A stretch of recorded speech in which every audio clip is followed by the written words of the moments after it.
நம்ம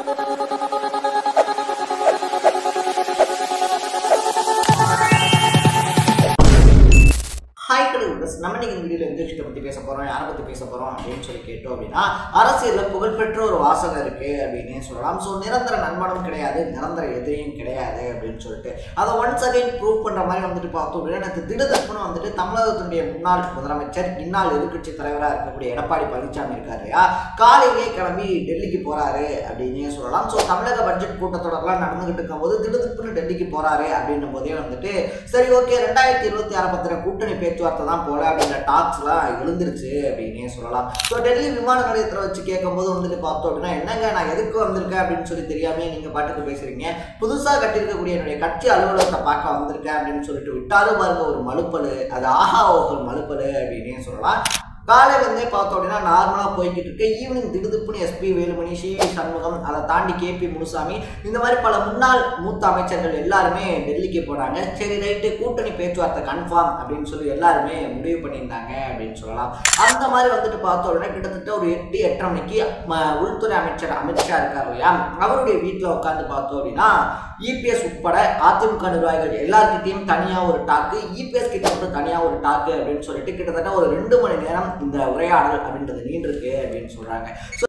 ஒரு point of வியூல இருந்து வந்துட்டு பார்த்தோம் அப்படின்னா இனிமேல் பாஜகவோட கூட்டணியே கிடையாது அப்படின்னு சொல்லி அதிமுக சொல்லியிருந்தாங்க. அந்த மாதிரி பாசிசம் பாயாசம் அப்படின்னு சொல்லிட்டு திமுக பாஜக ரெண்டையுமே வந்துட்டு பார்த்தோம் அப்படின்னா டிவிக்கு இருக்கு இல்லையா, தமிழக வெற்றி கழகம் விமர்சனம் பண்ணிருந்துச்சு அப்படின்னே சொல்லலாம். ஒருவேளை 2026 அதிமுகவும் தமிழக வெற்றி கழகமும் கூட்டணி அமைக்குமா அப்படின்னு சொல்லிட்டு ஏகப்பட்ட அரசியல் கணக்குகள் அப்படின்றது போடப்பட்டிருந்துச்சு. அது எல்லாத்தையுமே அடிச்சு உடைக்கிற மாதிரி பிஜேபியின் டிவிக்கு அவுட் அப்படின்னு சொல்லக்கூடிய ஒரு அரசியல் நிலைமை அப்படின்றது உருவாக்கப்பட்டிருக்கு அப்படின்னே சொல்லலாம். இதனால வரப்போற 2026 அப்படின்றது இருக்கு இல்லையா, அது மும்முனை போட்டியா இருக்க போதா, 4 முனை போட்டியா இருக்க போதா அப்படின்னு சொல்லக்கூடிய அரசியல் கணக்குகளும் இப்ப இருந்தே போட ஆரம்பிச்சிட்டாங்க. இதை தாண்டி இதனால டிவி கேக்கு என்ன நட்டம், அதை தாண்டி அந்த முக்கியமான ஆலோசனை கூட்டத்தில் பேசப்பட்ட விஷயங்கள் என்ன அப்படின்னு சொல்லி தான் இந்த வீடியோல பேச போறோம். அதுக்கு முன்னாடி நம்ம சேனலுக்கு நீங்க புதுசா வந்திருந்தீங்க அப்படின்னா இதே மாதிரி அப்பப்போ அப்டேட்டா போயிட்டு இருக்கிற விஷயங்கள், அது கரண்ட் அஃபேர்ஸா இருந்தாலும் சரி, பாலிடிக்ஸா இருந்தாலும் சரி, ஸ்போர்ட்ஸா இருந்தாலும் சரி, அப்பப்போ அப்டேட்டா போயிட்டு இருக்கிற விஷயங்களை நீங்க தொடர்ந்து தெரிஞ்சுக்கணும் அப்படின்னு ஆசைப்பட்டீங்கன்னா மறக்காம சேனலை ஃபாலோ பண்ணி சப்ஸ்கிரைப் பண்ணிக்கோங்க. ஸோ ஃபர்ஸ்ட் ஆஃப் ஆல் வந்துட்டு பார்த்தோம் அப்படின்னா இது வந்துட்டு கூட்டணி பேச்சுவார்த்தை தான் அப்படின்றதெல்லாம் உறுதிப்படுத்திட்டாங்க. ஏன்னா 10 மணிக்கு அப்புறமா அமித்ஷா பார்த்தோம் அப்படின்னா ஒரு ட்விட்டை போடுறாரு, தேசிய ஜனநாயக கூட்டணி அப்படின்றது அமைஞ்சதுக்கு அப்புறமா தமிழ்நாட்டில் வந்துட்டு பார்த்தோம் அப்படின்னா இந்த ஊழல் வெள்ளம் இருக்கு இல்லையா, ஊழல் புயலா இருந்தாலும் சரி, இல்லை இந்த மதுபான வெள்ளமா இருந்தாலும் சரி, இதெல்லாம் வந்துட்டு அடியோட ஒழிக்கப்படும் அப்படின்ற மாதிரி அப்பயே கூட்டணி பேச்சுவார்த்தை அப்படின்றது கன்ஃபார்ம் பண்ணியிருந்தாலும் கூட பலகட்ட நிபந்தனைகளோட தான் இந்த கூட்டணி அப்படின்றது இருக்கு இல்லையா அதை அமைக்கிறாங்க அப்படின்னு வந்துட்டு சொல்றாங்க. முதல் விஷயமே என்ன அப்படின்னு சொல்லி பார்த்தோம் அப்படின்னா முதலமைச்சர் வேட்பாளர் பிளஸ் கட்சியினுடைய பொதுச் செயலாளர் பதவி அப்படின்றத வந்துட்டு பார்த்தோம் அப்படின்னா எடப்பாடி பழனிசாமிக்கு தான்.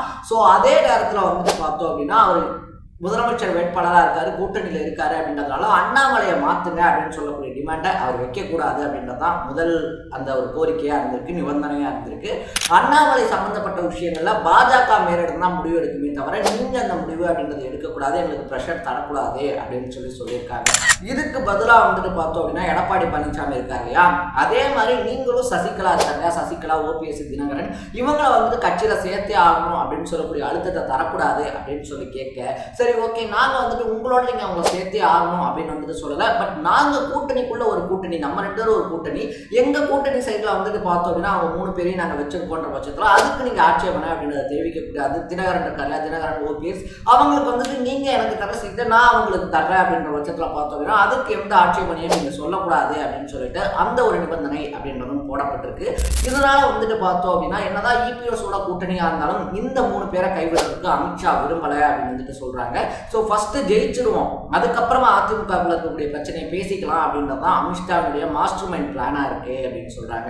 ஸோ இந்த 2 விஷயம் போக வந்துட்டு பார்த்தோம் அப்படின்னா எங்க கட்சி தலைமை இருக்கு இல்லையா அதை பத்தி நீங்களோ இல்லை உங்க கட்சி தலைமையை பத்தி நாங்களோ வந்துட்டு பேச மாட்டோம். பாஜக சார்பில் ஒரு குழு அப்படின்றது அமைக்கப்படும். தேர்தல் விஷயங்கள் இருக்கு இல்லையா அதை வந்துட்டு தேர்தல் ஆலோசனைகள் அப்படின்றத கொடுக்கறதுக்கு, தேர்தல் சம்பந்தப்பட்ட விஷயங்களை வந்துட்டு பேசுறதுக்கு அது வந்துட்டு அண்ணாமலை தலைமையில வந்துட்டு அமைக்கப்படாது. ஏன்னா வந்துட்டு அண்ணாமலைக்கு உங்களுக்கு 7ஆம் பொருத்தமா இருக்கு.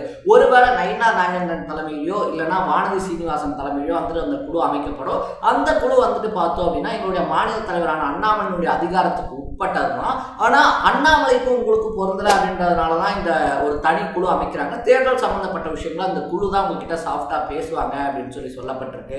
ஸோ இந்த மாதிரி பலகட்ட நிபந்தனைகளுக்கு மத்தியில தான் வந்துட்டு பார்த்தோம் அப்படின்னா கூட்டணிக்கு ஓகே சொல்லியிருக்காங்க அப்படின்னே சொல்லலாம்.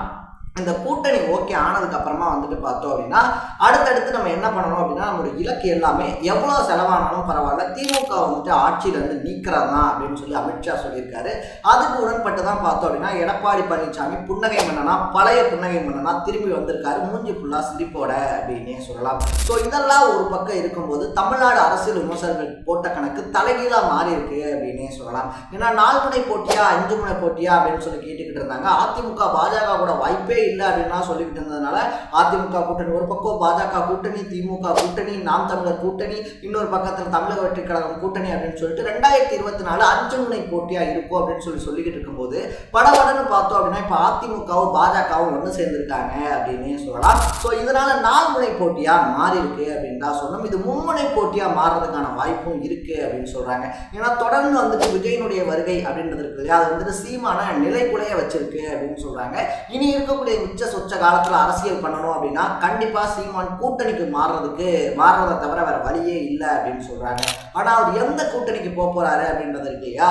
ஏன்னா டிவிகே அப்படின்னு சொல்லக்கூடிய தமிழக வெற்றி கழகம் திமுக வந்துட்டு பார்த்தோம் அப்படின்னா திமுகவையா இருந்தாலும் சரி இல்லை இன்னொரு பக்கத்தில் பாஜகவையா இருந்தாலும் சரி அவங்க 2 பேருமே எங்களுடைய எதிரிகள் அப்படின்னு சொல்லி அனௌன்ஸ் பண்ணியிருக்கிறதுனால தமிழக வெற்றி கழகம் இந்த டைம் வந்துட்டு தனிச்சு தான் நிற்க போறாங்க. ஸோ மும்முனை போட்டி அப்படின்றது வந்துட்டு கன்ஃபார்ம் தான். பட் 4வது முனையா இருக்கக்கூடிய சீமான் கூட்டணி சேர்றதுக்கான வாய்ப்பு இருக்கு அப்படின்னு சொல்றாங்க. ஒருவேளை அவர் அதிமுக பக்கம் போனாரு அப்படின்னா மறுபடியும் அதிமுக ஆட்சி அமைக்கிறதுக்கான வாய்ப்பு இருக்கு. ஏன்னா கிட்டத்தட்ட 10% வாக்குகள் அப்படின்றத அவர் வச்சிருக்காரு. இல்லை நான் தமிழக வெற்றி கழகத்துக்கே போறேன், இவங்களுக்கு எல்லாத்துக்கும் நான் மாற்றாதான் அரசியல் அப்படின்றத கொண்டு வந்த திராவிட அரசியலுக்கு மாற்றாதான் தமிழ் சித்தாந்தம் இருக்கு இல்லையா, அந்த அரசியலை நான் முன்னிறுத்துறேன் அப்படின்னு சொல்லும் போது திராவிடம் ஒரு கண் தமிழ் சித்தாந்தம் ஒரு கண் அப்படின்னு சொல்லி இருக்கக்கூடிய விஜய் கூட போனாரு அப்படின்னா கேப்டன் விஜயகாந்த் எப்படி எதிர்கட்சி தலைவராக ஜெயலலிதாவுடைய பீரியட்ல உட்கார்ந்தாங்களோ அதே மாதிரி ஒரு வாய்ப்பு அப்படின்றது சீமானுக்கு வர்றதுக்கான வாய்ப்புகள் இருக்கு அப்படின்னு சொல்லலாம். இதனால வந்துட்டு பார்த்தோம் அப்படின்னா தமிழ்நாட்டில் 4 முனை போட்டியா இல்லை மும்முனை போட்டியா அப்படின்னு சொல்லி காரசார விவாதம் தொடங்கியிருக்கு. இது எல்லாத்துக்கும் மத்தியில பார்த்தோம் அப்படின்னா ஒரு பக்கத்துல டிவிகே அப்படின்னு சொல்லக்கூடிய தமிழக வெற்றி கழகம் இருக்கு இல்லையா, அது தனித்து விடப்பட்டிருக்கு அப்படின்னே சொல்லலாம். ஏன்னா திமுக கூட இருக்கக்கூடிய எல்லா கட்சிகளும் திமுகவுடைய கூட்டணி வச்சுதான் 2026 சந்திக்க போறோம் அப்படின்னு சொல்லி அனௌன்ஸ் பண்ணிட்டாங்க. பாஜக அதிமுக கூட்டணியும் ஆல்மோஸ்ட் உறுதியாயிடுச்சு. பாமக தேமுக மாதிரியான கட்சிகள் அதிமுக தான் ஆதரவு கொடுப்பாங்க அப்படின்னு சொல்லி எதிர்பார்க்கிறாங்க. ஸோ எந்தெந்த கட்சிகள் யார் யாருக்கு ஆதரவு அப்படின்றத கொடுக்க போறாங்க, இன்னும் என்னென்ன மாதிரியான ட்விஸ்ட் அண்ட் டர்ன்ஸ் அரசியல் காலத்தில் 2026 நடக்க போகுது அப்படின்றத நம்ம வெயிட் பண்ணி தான் பார்க்கணும். ஸோ எடப்பாடி பழனிசாமியினுடைய இந்த மூவை பத்தி நீங்க என்ன நினைக்கிறீங்க அப்படின்றத கமெண்ட்ல போட்டு இதே மாதிரி அப்பப்போ அப்டேட்டா போயிட்டு இருக்கக்கூடிய விஷயங்கள் அது கரண்ட் அஃபேர்ஸாக இருந்தாலும் சரி, பாலிடிக்ஸாக இருந்தாலும் சரி, ஸ்போர்ட்ஸாக இருந்தாலும் சரி அப்பப்போ அப்டேட்டா போயிட்டு இருக்கக்கூடிய விஷயங்களை நீங்க தொடர்ந்து தெரிஞ்சுக்கணும் அப்படின்னு ஆசைப்பட்டீங்கன்னா மறக்காம சேனலை ஃபாலோ பண்ணி சப்ஸ்கிரைப் பண்ணிக்கோங்க. நாளைக்கு இதே மாதிரி இன்னொரு இன்ட்ரெஸ்டிங்கான வீடியோவில் சந்திக்கலாம். டாடா, பை பை.